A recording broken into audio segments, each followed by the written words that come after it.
loppusuoran. Pekka Salminen, Laura Sumanen, hyviä väliaikoja viimeisellä rastilla. Antero Pullilla hyvä väliaika. Katsotaan mihin se riittää. Harri tuolta. Hyvä Antero! Hyvä Antero! Tulee, askel on hieno. Tarkisti vielä, että tuli oikeaa kujaa, no ei näköjään tullut, kun tulee siitä kreppien ali, niiltä rutina käy.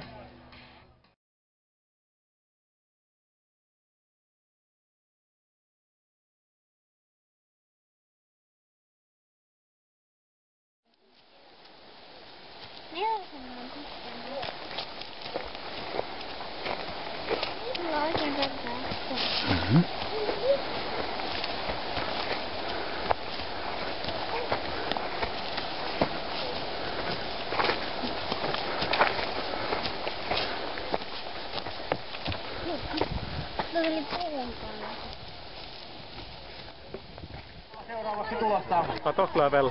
Tuot hyvä level. Suunnistusliiton valmennuspäällikkö Petteri Kähäri. Petteri tässä kaikkien lomailujen välissä ehtii vähän suunnistamaankin. Se on ihan mukava nähdä. Ja Petteri on menossa kärkeen 45 A-sarjassa.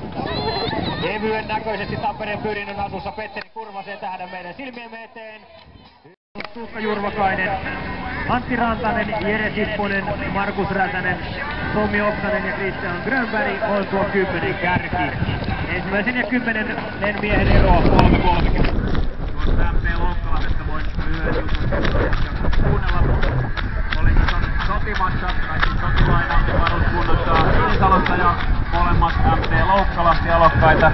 Aina kun käytävältä kuului MP Loukkalahti, meikäläinen hitaanpuoleisena kiepsasi vaan lattialle sängyn alle ja mikä sääntäisi